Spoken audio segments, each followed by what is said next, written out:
सभी को जय जिनेंद्र। आज छह डाला की 19वीं क्लास अपनी चल रही है। सम्यक ज्ञान का विषय चल रहा है और छंद नंबर 6, 7, 8 इसका अभ्यास हम आज करेंगे। सम्यक ज्ञान का स्वरूप हमने समझा। निश्चय सम्यक ज्ञान किसे कहते हैं? अपने ही ज्ञान गुण की पर्याय से अपने वस्तु को जानना, अर्थात आत्मानुभव करना, स्वानुभव करना, अपने ज्ञान से अपने आत्मा को जानना, यह निश्चय सम्यक ज्ञान है। क्योंकि दुनिया को जानने वाला जीव स्वयं को ही नहीं जानता है। जब तक वह स्वयं को नहीं जानता, उसको हम सम्यक ज्ञानी कैसे कहेंगे? स्वयं की सत्ता की खबर नहीं है और दुनिया को जानने के प्रयत्न कर रहा है, तो ऐसा जीव मिथ्या ज्ञानी ही कहा जाता है, सम्यक ज्ञानी नहीं कहा जाता। ये निश्चय सम्यक ज्ञान की परिभाषा हुई। अब व्यवहार सम्यक ज्ञान किसे कहते हैं? कि अपने स्वरूप को जानने के लिए जिनेंद्र भगवान ने 7 तत्वों का उपदेश दिया है। तो इन 7 तत्वों का कथन जिनेंद्र भगवान की वाणी से, जिनवाणी से पढ़ना, यानी जिन शास्त्रों का अभ्यास करना, स्वयं को जानने के लिए जिन शास्त्रों का अभ्यास करना, यह व्यवहार से सम्यक ज्ञान कहा जाता है। कि सम्यक ज्ञान के लिए हमने शास्त्रों का अभ्यास करना चाहिए, ये हमने पढ़ लिया। अब वो सम्यक ज्ञान की महत्वता क्या है, उसके लिए ये 3 छंद है। सम्यक ज्ञान होता क्या है, कितना महान होता है, ये अब हम समझेंगे। तो सम्यक ज्ञान के बारे में क्या लिखा है कि धन समाज गजबाज राज तो काज न आवे। तो समझ रहे, धन समाज मतलब क्या? धन, संपत्ति, कुटुंब, समाज, हाथी घोड़े, राज्य, वैभव आदि कोई भी वस्तु आत्मा के उन्नति में सहायक नहीं है। ये अपने लिए कुछ भी काम के नहीं है। कैसे कैसे बोल सकते हो कि धन काम का नहीं, परिवार काम का नहीं, समाज कुछ काम का नहीं, राजपाट, वैभव वगैरह कुछ भी काम के नहीं, ये कैसे कह सकते हो आप? क्योंकि ये अपने आत्म कल्याण के कार्य में सहायक नहीं है और ना ही हम इसे लेकर जा सकते हैं। ये तो टेम्प्ररी है, कर्मों ने जमा करके दिए हैं। कैसे है? संयोग रूप है और ये हमारे साथ चलते नहीं हैं, ये यही रह जाते हैं चाहे जो कुछ हो। जो शरीर यहाँ रह जाता है तो उसके आसपास की चीज़ें कहाँ साथ में आने वाली है? हमने कहा भी था इसके पहले कि हमने अपना जीवन किसके लिए बिताना चाहिए, किसके लिए जीना चाहिए? तो हमने हमारा जीवन, बोलो किसके लिए, जो चीज़ यहाँ से हम लेकर जा सकते हैं उसके ऊपर डिवोट करना चाहिए। जो चीज़ यहाँ ही रह जाती है उसके लिए जीवन समर्पण नहीं करना चाहिए। तो हमने यहाँ से क्या लेकर जा सकते हैं? तो यहाँ से हम लेकर जा सकते हैं सम्यक ज्ञान। हमारा ज्ञान यदि सम्यक हो गया तो वो जहाँ जाएंगे हम, वहाँ हमारे को आनंद ही देगा। वह हमारा काम करेगा। हम हमारे ज्ञान को लेकर जा सकते हैं, सम्यक ज्ञान को लेकर जा सकते हैं। इसलिए हमने सम्यक ज्ञान के लिए मेहनत करनी चाहिए। हमने धन समाज गजबाज राज काज के लिए काम नहीं करना चाहिए, क्योंकि वो पूर्व कर्म जमा कर देता है और जब समय हो गया तो छीन लेता है और यहाँ से फेंक देता है। तो हमने उसके लिए क्यों मेहनत करना, है ना? जो हमारे साथ नहीं जाएगा, जो हमारे लिए अच्छा नहीं है, आत्मकल्याण के लिए कार्यकारी नहीं है, ऐसी चीज़ के लिए हमने क्यों मेहनत करना? हम मेहनत करेंगे तो कहते हैं सम्यक ज्ञान के लिए। ज्ञान आपको रूप भये फिर अचल रहा। ज्ञान ने एक बार अपने आप को समझ लिया तो फिर वो अचल रहता है। मतलब क्या? वो जहाँ भी जाएगा वो खुद को पहचान लेगा, अरे अपन तो जीव है, अपन तो शरीर नहीं है। तो वो काम में आएगा आपको, सम्यक ज्ञान काम में आएगा। बाकी कुछ काम में नहीं आता। सोचो, जो बिन काम के है, जो हमारे लिए कुछ भी कार्यकारी नहीं है, जो आत्महित के लिए किंचित सहायक नहीं है, उल्टा आत्महित में बाधक है, हम उनके संग्रह में और उनके लिए जीवन समर्पण कर रहे हैं। और सम्यक ज्ञान के लिए हम किंचित भी मेहनत नहीं करते, बताओ। तो ये इस बात का सूचक है कि हम गलत जगह मेहनत कर रहे हैं, है ना? तो फिर इसलिए कहा कि कुछ काम में नहीं आएगी, सम्यक ज्ञान काम में आएगा। फिर आगे लिखा कि तास ज्ञान को कारण स्वपर विवेक बखानो। उस सम्यक ज्ञान का कारण क्या है? किससे सम्यक ज्ञान होता है? तो ये स्वपर विवेक बखानो। उसका उपाय क्या है? सम्यक ज्ञान कहाँ से मिलेगा आपको? तो बोले स्व और पर का विवेक होगा तो मिलेगा। अब स्व और पर का विवेक क्या? विवेक का अर्थ होता है ज्ञान। ज्ञान की मैच्योरिटी, सादी भाषा में, इंग्लिश भाषा में इजी समझाने के लिए, कि ज्ञान अगर मैच्योर्ड है तो उसको विवेकवान कहा जाता है ना? बच्चों को हम बोलते हैं ना कि ये बच्चे इसको समझता है, ना समझ। ना समझ मतलब विवेक का नहीं होना। समझदार का अर्थ क्या होता है? विवेक होना। तो ज्ञान ज्ञान को विवेक कब कहा जाता है? जिसको स्व और पर का विवेक आ गया कि मैं कौन सी चीज़ हूँ और मैं कौन सी चीज़ नहीं हूँ। जहाँ हम देह को ही मैं जान रहे हैं, तो ज्ञान अभी मैच्योर्ड नहीं हुआ, परिपक्व नहीं हुआ, वो विवेकवान नहीं हुआ। क्योंकि ये मिट्टी का, जड़ का शरीर, इसकी मिट्टी बनती हुई देखी है हमने कितने जीवों की, तब भी इस शरीर को मैं जान रहा है। इसका अर्थ, इस जीव को अभी विवेक जागृत नहीं हुआ, स्व और पर का विवेक जागृत नहीं हुआ। तो स्व और पर का विवेक को ही और एक शब्द है स्व और पर का भेद ज्ञान। भेद का ज्ञान होना चाहिए। भेद मतलब क्या? डिफरेंस।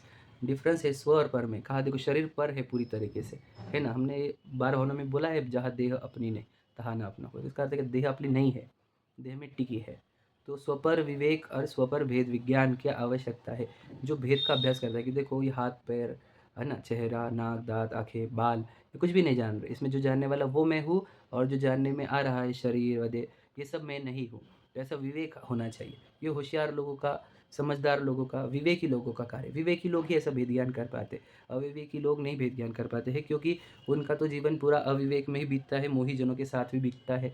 तो वो उनको समय ज्ञान नहीं होता। वो तो बस अच्छे से ड्रेसिंग करना, फ़ोटो सेल्फी खींचो, घूमने को जाओ, खाओ पियो, उसमें समय बर्बाद कर रहे हैं, स्वयं को जानते ही नहीं हैं। हम वैसे नहीं बने, इसके लिए हम ये पढ़ रहे हैं कि भैया हम जाने तो सही हम कौन हैं। हमारे को विवेक तो भी है कि हम कौन हैं।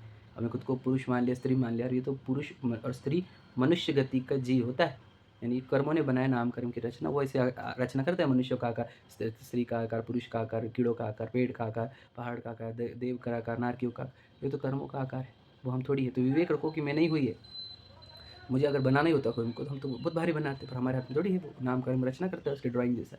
तो विवेक जिसके अंदर ये स्वपर का विवेक जागृत हुआ, उसी को ही सम्यक ज्ञान होगा, ही कहा है यहाँ पर।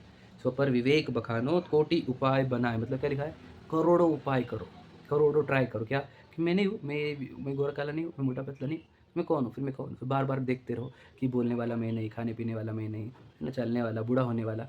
सोचो ये बाल से युवा हो, युवा से वृद्ध हो रहा है, तो हमने अब क्या किया उसके लिए, खुद ही हो रहा है ना। तो ये शरीर भिन्न है, ऐसा बार बार विचार करोगे तो बार बार मतलब कितनी बार, करोड़ों बार, कोटि उपाय लिखा है। तो करोड़ों बार क्यों? क्योंकि जीवन भर तुम्हारे पास और काम क्या है बताओ। बाकी सब तो पूर्व कर्म कर रहे हैं, खाना पीना कमाना वगैरह सब, है ना, वो सब काम पूर्व कर्म से होते रहते हैं। शरीर के साथ वो घटना होती रहती है, वो सब कुछ, कभी प्रॉफिट, कभी लॉस, कभी प्रशंसा, कभी निंदा, कभी कोई चीज़ का मिलना, फिर बिछड़ना, आदि सब कर्म कर रहे हैं। तो हमारे पास काम क्या है? तो हम निरंतर देखें कि ये कर्म का खेल चल रहा है, और मैं इसका ज्ञाता हूँ, मैं तमाशगीर हूँ, मैं इसको जानने देखने वाला हूँ, मैं यहाँ पे सिर्फ एक प्रेक्षक बोलकर हूँ, ये हमें समझना हो। तो ये बार बार जितने बार आप प्रयत्न करोगे, उतना आपको भेद ज्ञान पक्का होगा, उतना स्वपर विवेक पक्का होगा, तब आपको समझ में आएगा कि मैं ज्ञाता दृष्टा जीव हूँ। तो इसके लिए स्वपर विवेक का आवश्यकता है। और उपाय कितने बार करना है? करोड़ों बार, ऐसे लिखा है करोड़ों बार। तो करोड़ों बार मतलब बहुत ज़्यादा नहीं समझना, इसका अर्थ सही समझना कि कंटिन्यू प्रयत्न करते रहो, पहचानते रहो खुद को कि मैं कौन हूँ, मैं कौन हूँ, मैं कौन। सोचो हमारे पास इस बात का तो प्रश्न उठना चाहिए कि मैं कौन हूँ। तो क्या मैं ये शरीर हूँ? तो छूटता कैसे? इसको जला तो दिया जाता है। सोचो इसको लकड़ियों के ऊपर बिछाएँगे, है ना? और फिर इसको जला देंगे, फिर इसके वो गैस निकलती है कुछ, है ना? ऐसे वो करके जल जाएगा पूरा। फिर हड्डी टूटती है, फिर जैसे हड्डी टूटी, सिर की, तो सब लोग चले जाते हैं। ऐसा पता है आपको? ये रियलिटी है। मतलब इतना विचित्र है ये संसार। और उस शरीर के लिए, मिट्टी बनने के लिए, है ना, आजकल तो मशीन देखी हमने वो कि 2 मिनट के अंदर एक 10-20 सेकंड में तो पूरी ऐश नीचे गिर जाती है उस बॉडी की। तो इतना टेम्पररी है ये शरीर, और हम खुद को पहचानने रहे, है ना, तो यही मिथ्या ज्ञान है। फिर आगे क्या कहा? उसके आगे 7वां छंद में पढ़ रहे हैं अपन कि जय पूरब शिव गए, जाहि अब आगे जय है, सो सब महिमा ज्ञान तनि मुनिनाथ कहे है। कि आज तक जो जीव मोक्ष गए, अभी जा रहे हैं, और आगे भी जाएंगे, वे सब किसके वजह से गए हैं? कौन सा रहस्य है उनके पास? तो वह रहस्य है सम्यक ज्ञान ही। सम्यक ज्ञान के कारण ही आज तक जितने जीव मोक्ष गए हैं, वो उसी के कारण गए हैं। अभी जो जा रहे हैं वो सम्यक ज्ञान की वजह से जा रहे हैं, और आगे भी जो मोक्ष जाएंगे वो सम्यक ज्ञान के कारण ही मोक्ष जाएंगे।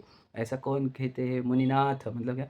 मुनियों के भी जो नाथ है, ऐसे तीर्थंकर भगवान ने समो शरण में ये कहा है कि ये सम्यक ज्ञान की ही कमाल है, कि जो आज तक मोक्ष जा रहे हैं, जाएंगे, है ना, जा रहे हैं, वे सब के सब सम्यक ज्ञान के वजह से ही मोक्ष जाते हैं।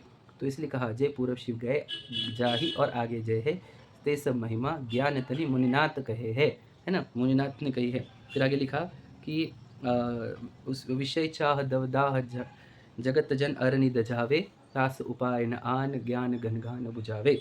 ठीक है। तो क्या लिखा है कि जो जो संसारी जीव है, जो भी आपके आसपास देखो आप, जितने जीव दिख रहे वो, चाहे कीड़े हो, चाहे प्राणी हो, चाहे कोई मनुष्य हो, जैन हो, फैमिली के मेम्बर्स हो, सब लोगों को देखो आप ध्यान से, तो वे कर क्या रहे हैं दिन भर? तो वे एक विषय से दूसरे विषय पर स्विच होते हैं। विषय मतलब क्या? कि आँखों का विषय होता है कलर, इसका विषय होता है शब्द आवाज़, इसका विषय होता है गंध, इसका रस, और इसका स्पर्श।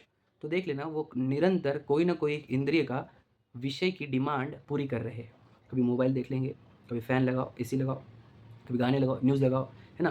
अरे यार को ये बनाओ, आज वो बनाओ, आज वो बनाओ, यार ठंडी गर्मी हो रही तो ये लगाओ, सो रहा है गद्दी दो, कड़क नीचे नहीं सोऊंगा, आदि जो चल रहा है। देखो क्या हो रहा है, एक विषय से दूसरे विषय पर स्विच होते हैं। तो दिन भर ये खुली हुई आंखें, ये नाक, ये हिलते हुए शरीर, ये सब जो दिख रहा है, ये सब लोग जो है यहाँ से जाओ, मुंबई जाओ खाने पीने के लिए, पुणे जाओ, इधर जाओ उधर जाओ, है ना, कश्मीर जाओ, गोवा जाओ। तो ये क्या है, विषयों के पीछे, मतलब वहाँ पे ठंडी हवा के लिए, कुछ सीनरी देखने के लिए, आदि आदि, मतलब कुछ देखने को, कुछ सुनने को, टेस्ट को, टच को जाते रहते हैं। मतलब क्या, पूरे जीव, पूरे संसार के कीड़े वगैरह भी सब विषयों के पीछे ही दौड़ते हैं, है ना। इंद्रियों के गुलाम है, इंद्रियों की इच्छाएं पूरी करते रहते हैं।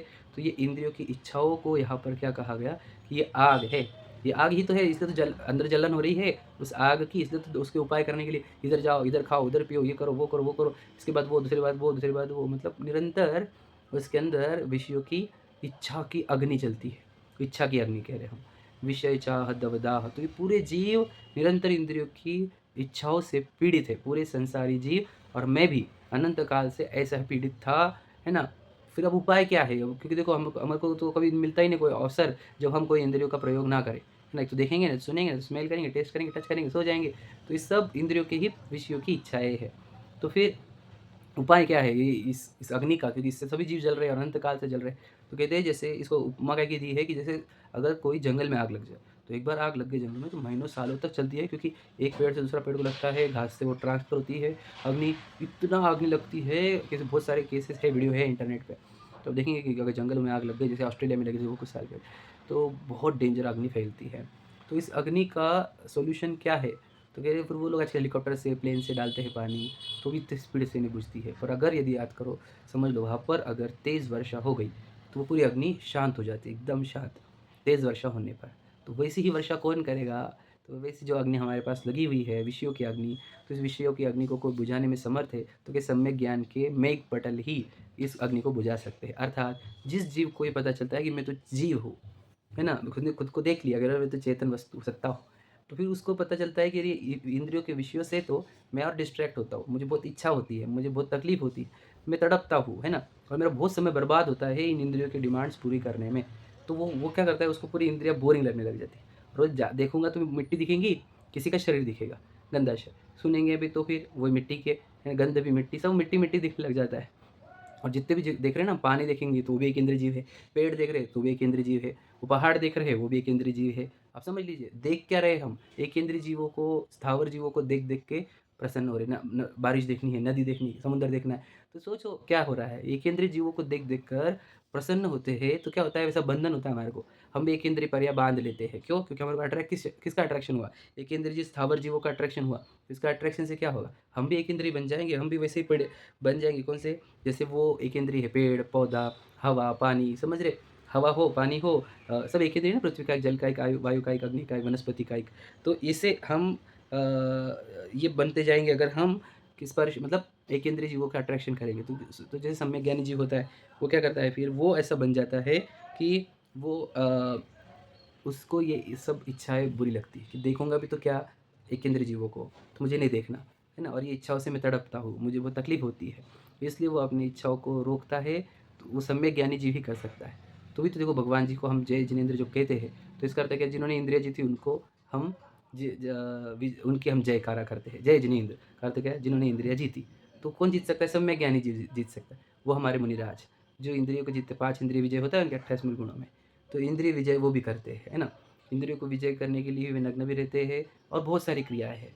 तो ये इंद्रियों को विजय करने का मार्ग है, और ये कौन कर सकता है, ये सम्यक ज्ञानी जीव ही कर सकता है। मिथ्या ज्ञानी जीव इंद्रियों का गुलाम ही बना रहता है, इंद्रियों की डिमांड पूरी करते करते परेशान रहता है। तो ये जो विषयों की अग्नि है, उस वो जितनी बड़ी भयंकर अग्नि है, महाअग्नि है, उसको बुझाने में कौन समर्थ है, तो सम्यक ज्ञान ही समर्थ है, ये कहा जाता है। ठीक है, अब आखिरी छंद, 8वां छंद हम पढ़ रहे हैं, उसमें लिखा है कि देखो एक सेकंड, कि पुण्य पाप फल माही हरक बिलखो मत भाई, यह पुद्गल पर जाए उपजे बिन से फिर थाई। क्या, पुण्य के फल और पाप के फल, ये दो प्रकार के फल होते हैं। मतलब पुण्य के फल में आपको क्या मिलेगा, धन वैभव सुंदर शरीर, है ना, खान पान, बच्चे, व्यापार, महल, है ना, बहुत सारे वाहन, घोड़ा बैल नौकर चाकर आदि, ये पुण्य के फल में। पाप के फल में दरिद्रता, रोग, बदनामी, निंदा, तृष्णा, क्षुधा, तृष्णा, रोग आदि सब मिलेंगे। तो ये पुण्य के फल में ये सब मिलता है, और पाप के फल में ये सब मिलता है। तो पुण्य पाप के फल जो भी मिलते हैं वो क्या है, वो बोलते हैं कि ये सब पुद्गल है, मिट्टी है। क्योंकि पुद्गल की पर्याय है, महल बनो या शरीर बनो, सुंदर शरीर हो, धनवान हो, धन हो, परिवार हो, गाड़ी बंगले हो, वे सब एक दिन मिट्टी होते हैं कि नहीं होते हैं? हो जाते हैं सब के सब, है ना? फिर वापस समझ लो पाप के फल देख लो आप, गंदा शरीर हो, दरिद्रता हो, रोग हो, वो भी शरीर वगैरह सब जितने हैं सब मिट्टी बनते हैं कि नहीं? मतलब सोचो जब प्रलय होता है तो पूरा सब ज़मीन दोस्त हो जाती है मिट्टी, है ना? फिर वापस से उसमें से फिर आकार अलग-अलग बनते हैं, फिर वापस वो मिट्टी बन जाती है। महल हो, वो मिट्टी बन जाता है। जितने सुंदर एक्टर एक्ट्रेस है, वो सब कुरूप हो जाते हैं। तो ये सब है क्या? वो कहते हैं ये सब पुद्गल की पर्याय है। जितना भी हमको दिख रहा है नौटंकी वगैरह ये आस-पास जितना भी चाहे कोई अमीर हो, कोई गरीब हो, कोई महलों में, कोई झोपड़ी में, ये सब पुद्गल के कर्म के फल है। इसलिए कहे पुण्य पाप फल माही हरख बिलखो मत भाई। पुण्य के फल में हरखो मत, मतलब बहुत पसंद मत हो जा, और पाप के फल में दुखी मत हो जा। ये सब यह सब क्या लिखा है? यह पुद्गल पर जाए उपजे बिन से फिर थाई। ये पुद्गल की पर्याय है, पुद्गल का मिट्टी का आकार है। उपजता है बिनसता है, उपजता है बिनसता है, उसका अर्थ है पुद्गल। पुद्गल बताया था मैंने आपको, जुड़ना बिछुड़ना। तो पुद्गल का आकार है ये, पुद्गल के आकार है ना। हमने बोला कहा गए चक्री जिन जीता भरत अखंड सारा, कहा गए वे राम और लक्ष्मण जिन रावण मारा, कहा कृष्ण सुतभमी, और कहा गए वे रंग महल और कहा गए वे रंग महल और नगरी, क्या लिखा है वो, नहीं रहे वे कुलोभी कौरव, कहा गए सब सब बिखर जाता है, सब पुण्य पाप के फल। तो कहना क्या है कि सब पुद्गल की पर्याय है, उपजती है बिनसती है ना। तो इसलिए इसमें हर्षित नहीं होना, दुखी नहीं होना, कितना अच्छा उपदेश।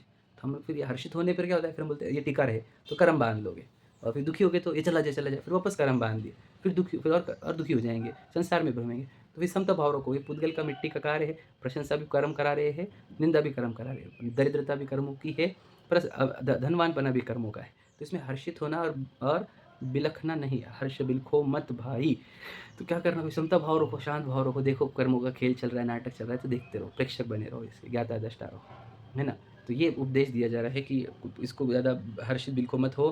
तो फिर क्या करो, तो लाख बात कहें हम तुम्हारे को, अगर लाख बात कहे, लाख बात की बात यह, हम लाखों बात कहेंगे आपको उपदेश, यानी आप समझ लीजिए लाखों प्रवचन सुने आपने, तो लाखों प्रवचन का सार अगर कुछ है, लाखों जिनवानी पढ़ी समझो, तो उसका कोई सार है, लाखों तीर्थंकर के दर्शन करें, उनके समूह शरण में वाणी सुनी, उसका कुछ सार है। तो ये है कि लाख बात की बात यह निश्चय उर लाओ, बात पक्का पकड़ो कि यही बात है, लाख बात की एक बात, तोरी सकल जगदंद फंद निज आत्म ध्याओ। पूरी दुनिया के द्वंद फंद छोड़कर एक अपने आत्मा का ध्यान करो, अपने आत्मा को ध्याओ, उसको साधो, मतलब क्या, उसकी साधना करो, उसको जानो, उसको पहचानो, उसमें लीन हो। यही लाख बातों का सार है, क्योंकि वो अपनी वस्तु है, वही परमात्मा तत्व है, वहाँ से ज्ञान सुख शांति उत्पन्न होती है ना। वहाँ ही आराम है, वहाँ ही शांति है। जो हमारे सभी तीर्थंकर की प्रतिमाएं यही तो उपदेश दे रही हमारे को कि जगत के द्वंद फंद छोड़ो और निज आत्म ध्याओ, अपनी वस्तु का ध्याओ। दूसरी पराई वस्तु को कब तक भोगोगे, अब इसमें कर्म बांधोगे, संसार भ्रमोगे। अपनी वस्तु को भोगो, अपनी सत्ता को भोगो, अपनी चेतन वस्तु को भोगो। तो क्योंकि वहाँ पे ज्ञान है, अनंत ज्ञान आता है, वैसे अनंत सुख आता है। सभी तीर्थंकरों को आया कि नहीं? तो अपने ही अंदर है अपनी वस्तु, है ना, महानतम वस्तु। तो उसको ध्याओ, ऐसा कहा जा रहा है हमारे को कि तोरी सकल जगद्वंद फंद, ये दलदल है संसार में। तुम एक चीज़ के पीछे अट्रैक्ट हुए तो फिर तुम उसमें दहते चले जाओगे, चाहिए फिर कैसे मिलेगा, फिर कब मिलेगा, मैंने क्या क्या करना चाहिए, फिर दहते चले जाओगे, फिर संसार में, वो संसार समुद्र में इतना अनंत काल लग जाएगा, वापस नहीं मिलोगे। कब मिलोगे मनुष्य में, कब जैनत्व मिलेगा, कब जिनवानी मिलेगी, फिर नहीं मिलने का, ये बड़ा कठिन है, अनंत काल लग जाता है वापस से प्राप्त करने। तो ये हमें जो मिला है, हम समझो इस बात को कि लाखों बात का सार ये है, लाखों जिनवानी का सार ये है कि सब जगत के द्वंद्व फंद छोड़ो, परिवार, धन, खाना पीना, प्रसिद्धि, प्रशंसा, पद, सब छोड़ो, और एक अपने आत्मा का ध्यान करो। हमें तीर्थंकरों ने सब सोचो, 16 हमारे 3 तीर्थंकर तो कामदेव थे, है ना, शांति कुंतु अरनाथ, है ना, शांतिनाथ कुंतुनाथ। तो इतना इतना वैभव था, सब छोड़ के क्यों आत्म ध्यान किया, विचार करो। तो क्योंकि वही काम अच्छा है, वही सच्चा है ना। तो अपने आत्मा का साधना करो। अपने आत्मा की साधना कैसे की जाती है, ये सब चैप्टर सम्यक चरित्र का है, जो अपन अगले चैप्टर से पढ़ेंगे। तो लाख बात का सार समझ में आया आपको, जगत के द्वंद्व फंद छोड़ो और एक अपने आत्मा का ध्यान करो, अपने आत्मा में लगो। यही उपदेश हमारे को पंडित दौलत राम जी के माध्यम से मिला है, जो कि जिनेंद्र भगवान की वाणी का सार है ना। क्योंकि पूरी जिनवानी है वो जिनेंद्र भगवान की वाणी का सार है, और उस जिनवानी का सार ये 6 डाला है जो हमें मिला है। इससे हम अपने आत्म कल्याण के मार्ग में लगे, सुखी होने के मार्ग में लगे, अपने आत्मा को जाने, अपने आप को जाने और अपने आप में लीन हो, जगत के द्वंद्व फंद छोड़ो। यही उपाय है, यही मेघ पटल आपके विषयों के अग्नि को बुझाएगा, है ना। इसलिए हमने सम्यक ज्ञानी होने का प्रयत्न करना चाहिए। इस प्रकार हमारा सम्यक ज्ञान संबंधी पूरी चर्चा फिनिश हो गई, खत्म हो गई। आगे आप सम्यक क्षेत्र की चर्चा पढ़ेंगे। तब के लिए जय जिनेंद्र।